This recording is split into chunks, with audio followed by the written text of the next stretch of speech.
Fala, meus queridos, hoje nós vamos responder a seguinte questão. Doutor, nós temos mais chances de ganhar ou de perder a revisão do FGTS? Essa é a questão que eu vou responder no nosso vídeo de hoje. Fala, meus queridos, sejam todos muito bem-vindos em meu canal. Quem fala é Rodrigo, sou advogado trabalhista e hoje aqui no nosso Dica Trabalhista eu vou fazer com vocês uma análise onde eu vou mostrar a minha opinião com base nos julgamentos anteriores do Supremo Tribunal Federal de quais são as chances do trabalhador ganhar ou do trabalhador perder a revisão do FGTS que será julgado pelo Supremo Tribunal Federal. Pessoal, eu vou me posicionar e vou mostrar para vocês os meus argumentos. Se vai te convencer sim ou não, é outra história, mas eu vou me posicionar aqui e você, trabalhador que ficar comigo até o final, vai saber qual que é a posição e quais são os meus argumentos sobre essa questão que será analisada pelo Supremo Tribunal Federal. Então, vamos aqui para a tela do meu computador. Já estava quase esquecendo.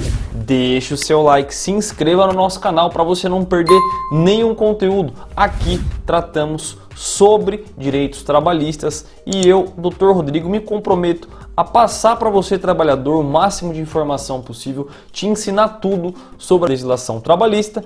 Então se inscreva para você não perder nenhum conteúdo. Já aproveita e também nos siga no nosso Instagram, @GalateAdvocacia, e no nosso TikTok, Rodrigo Galate ADV.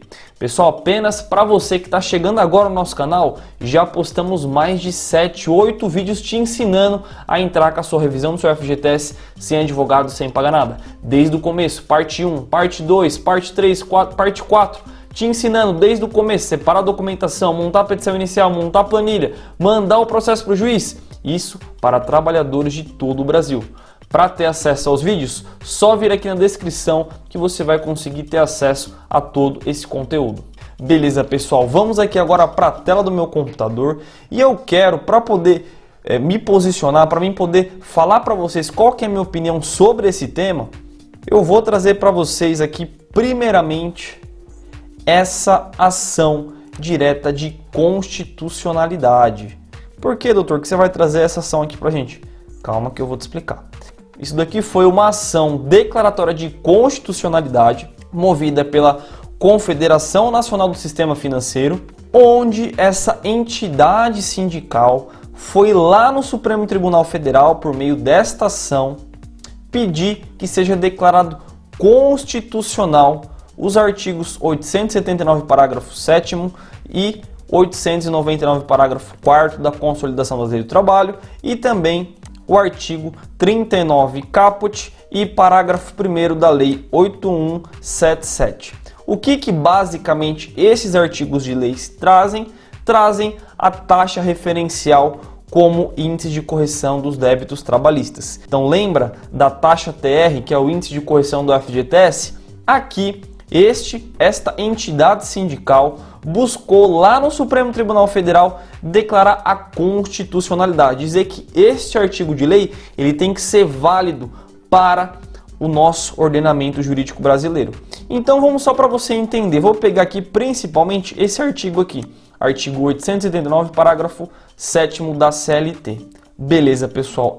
O que a entidade sindical está buscando é dizer que esse artigo de lei aqui é considerado constitucional, quer dizer que ele é válido, que ele tem que servir como lei para o nosso sistema jurídico. O que o artigo fala?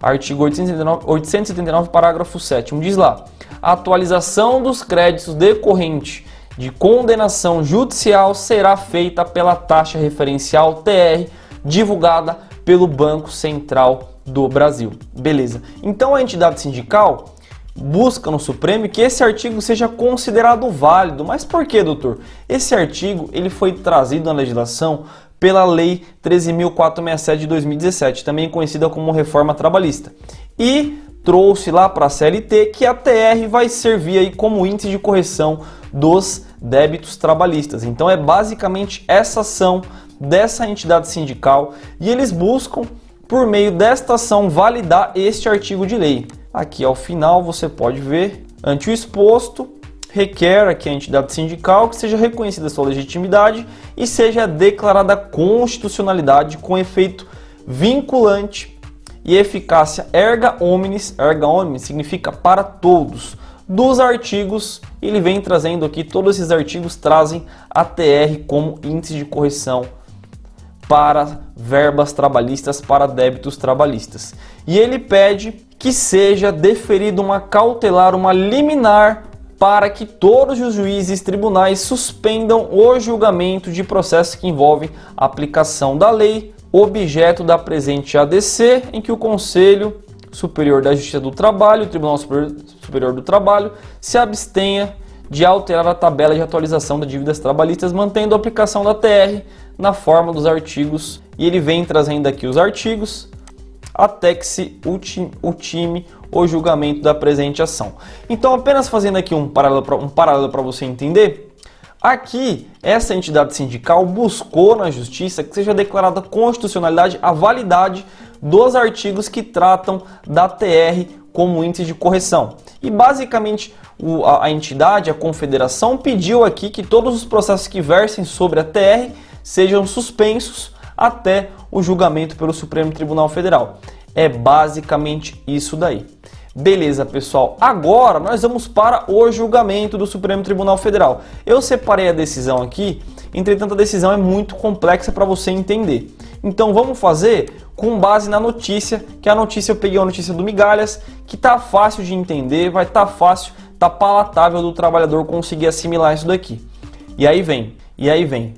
Decisão do dia 18 de dezembro de 2020. Reparem nessa data, 18 de dezembro de 2020, pessoal. Isso não tem nem 6 meses que passou. Não tem nem 6 meses. Recente, pessoal. Julgamento recente. STF afasta TR, que é a taxa referencial, da atualização de créditos trabalhistas e modula os efeitos. Aí vem aqui. O índice a ser usado será o IPCA na fase pré-judicial e a partir da citação deverá ser utilizada a taxa Selic. E aí vem lá. Nessa sexta-feira, dia 18, o plenário do STF afastou a aplicação da TR da correção monetária de créditos trabalhistas. Os ministros decidiram que, enquanto não sobrevém legislação específica, a correção monetária deve ser feita pelo IPCA na fase pré-judicial e a partir da citação à taxa Selic. Por maioria, os ministros decidiram modular os efeitos da decisão. E aí vem lá. E aqui ele traz uma historinha do caso, que eu já expliquei para vocês, que foi a confederação que entrou com o processo. E a confederação aqui no caso pediu a constitucionalidade. Entretanto, a ANAMATRA, que é uma Associação Nacional dos Magistrados da Justiça do Trabalho, entraram pedindo a inconstitucionalidade, dizendo que a TR viola o direito de propriedade. Isso aqui, pessoal, é igualzinho à questão ADI 5090 da revisão do FGTS. Na revisão do FGTS é a mesma coisa. Estamos buscando a inconstitucionalidade da TR dizendo que viola o direito de propriedade. Aí ele vem aqui. No final de junho, o relator das ações, o ministro Gilmar Mendes, determinou a suspensão nacional de todos os processos no âmbito da Justiça do Trabalho em que o tema seja discutido no plenário. O julgamento teve início no dia 29 de junho, oportunidade em que houve a leitura do relatório e a sustentação oral das partes e dos amicus curiae. Beleza. E aí vem, pessoal, aqui, exatamente igual à revisão do FGTS, a revisão do FGTS, o Supremo suspendeu. O Supremo falou, enquanto lá o ministro Roberto Barroso julgou, enquanto o Supremo não julga a revisão do FGTS, todos os processos têm que ficar suspensos aguardando a decisão do STF. Aqui, Gilmar Mendes, que foi o relator desse processo, fez exatamente a mesma coisa. Reparem as semelhanças. E vamos lá. Em agosto, o ministro Gilmar Mendes, relator, votou pela inconstitucionalidade da aplicação da TR. Então reparem, já temos aqui o Gilmar Mendes dizendo que a TR é inconstitucional para a correção de débitos trabalhistas.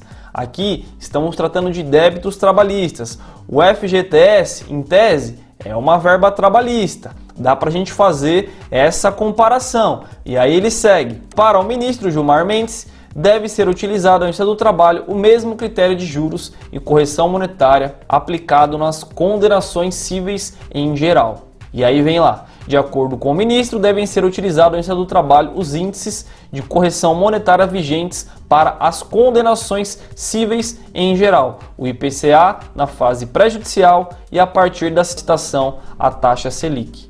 E aí vem aqui, acompanharam este entendimento os ministros Alexandre de Moraes, Luiz Roberto Barroso e Carmen Lúcia. Pessoal, estamos aqui 5 ministros entendendo que a TR é inconstitucional, que tem que ser aplicado outro índice de correção. Aqui ele aplica uma parte o IPCA-E, outra parte a Selic. Entretanto, todos eles entenderam aqui, os 5 que a gente já falou, entendem que não pode ser aplicada a TR. E aí segue. Na manhã desta sexta-feira, em voto vista, Dias Toffoli seguiu o voto de Gilmar Mendes, ou seja, pela inconstitucionalidade da aplicação da TR e a utilização na Justiça do Trabalho dos mesmos índices de correção monetária vigentes para as condenações cíveis em geral, o IPCA e depois a taxa Selic. Então, além de Gilmar Mendes, Alexandre de Moraes, Luiz Roberto Barroso, Carmen Lúcia, Dias Toffoli foi também na mesma linha. 5 ministros no sentido de que a TR é inconstitucional. E aí, por fim, segundo Dias Toffoli, a TR é inadequada para o índice de correção. Pessoal, TR é inadequada para o índice de correção. E aí vem, o ministro ressaltou que segundo julgados do STF, segundo outros julgados do STF, a TR, índice que não reflete a variação do poder da moeda. Toffoli salientou que o IPCA-E é o único que reflete a variação dos preços na economia. Segundo explicou o ministro, a Selic, taxa básica da economia, atua como um substituto da correção monetária, pois engloba os índices inflacionários. E aí vem lá, também no sentido do relator Nunes Marques, mais um ministro entende pela inaplicabilidade da TR. Para o ministro, o IPCA-E é o índice adequado para medir a inflação dos débitos extrajudiciais no âmbito trabalhista, pois esse índice mede a variação dos preços do consumidor.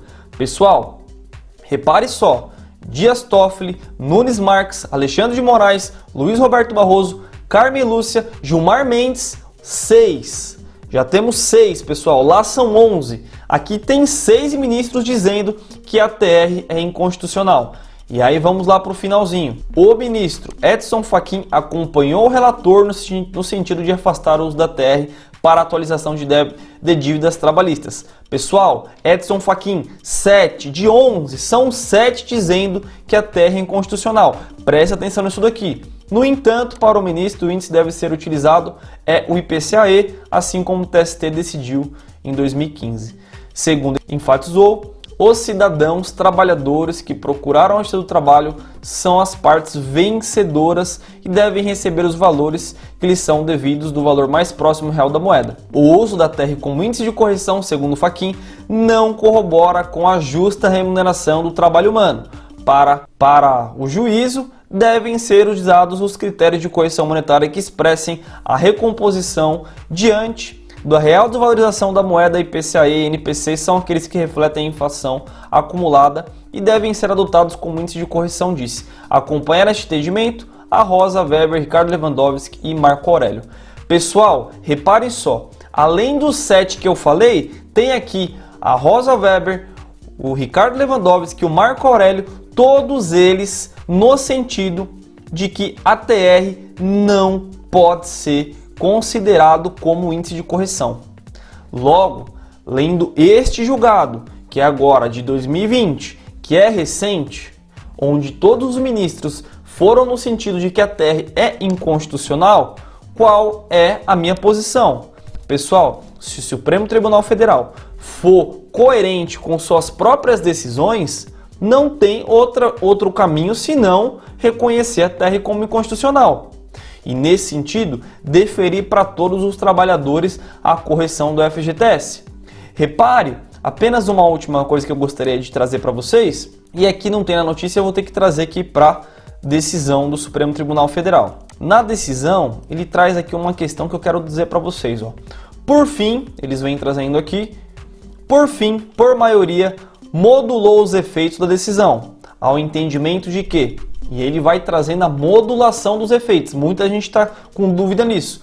Doutor, como é que funciona esse negócio de modulação dos efeitos? Olha aqui, ele vem dizendo, são reputados válidos e não ensejarão qualquer rediscussão todos os pagamentos realizados e utilizados a TR no tempo e no modo oportunos, os juros de mora de 1% ao mês, assim como devem ser mantidas executadas as sentenças transitadas em julgado que expressamente adotarem na sua formatação ou no dispositivo ATR os juros de 1% ao mês. E aí ele vai trazendo os processos em curso sobrestados na fase de conhecimento. Pessoal, repara só, ele tratou um tópico da decisão para dizer como que vai ficar a constitucionalidade da TR. Veja só, ele traz, para quem já entrou com o processo, para quem o processo já foi transitado, vai ser aplicado de um jeito. Para quem entrou com o processo agora, que o processo está suspenso, vai ser de outro. E para quem vai entrar ainda com o processo, é de outro jeito. Exatamente isso que pode acontecer na revisão do FGTS. O que pode acontecer? Na hora de julgar, o Supremo Tribunal Federal modular os efeitos e deferir apenas para quem entrou ou deferir para todo mundo. Veja, isso que é a tal da modulação dos efeitos. Isso que pode acontecer no caso aqui da revisão do FGTS. Mas pessoal, veja, com base nesse julgamento recente que não tem nem 6 meses, qual que é a análise que a gente pode fazer? Pessoal, levando em conta os julgamentos recentes, anteriores, levando em conta que todos os ministros são unânimes em reconhecer a TR como constitucional, a minha aposta, a minha análise jurídica com base em julgamentos anteriores é que o Supremo Tribunal Federal vai sim reconhecer, vai sim deferir a revisão do FGTS para os trabalhadores. Se o Supremo levar em consideração no julgamento questões políticas, vamos preservar a Caixa Econômica Federal, que isso também pode acontecer, o julgamento pode ser diferente. Mas tomando por base de uma análise técnica, levando-se em conta que um tribunal costuma seguir os seus próprios julgados anteriores, a ideia é de que ele vai conferir sim, vai deferir sim a revisão do FGTS. E a probabilidade aqui, na minha análise, é uma probabilidade grande. Eu não vou colocar números aqui, mas é uma probabilidade grande de dar certo. Se o Supremo, em julgamentos anteriores, a maioria dos ministros entende que não pode aplicar TR, por que apenas no julgamento do FGTS vai ser diferente? Então a análise que a gente faz é essa. Entretanto, o que o Supremo pode fazer é modular os efeitos apenas para quem entrou, ou também pode deferir para todos, a gente não sabe. Mas, entretanto, levando-se em conta que pode aí deferir para todo mundo e causar um grande prejuízo para a Caixa, a nossa aposta, e a minha aposta particularmente, é que vai deferir apenas para quem entrou. E aí eu te pergunto, por que você até agora não entrou? Entra logo com essa ação e já fica garantido. Temos vídeo te ensinando aqui a fazer tudo sem advogado, sem pagar nada. Pessoal, esse foi o nosso vídeo de hoje, espero que tenham gostado. Um abraço, tchau, tchau.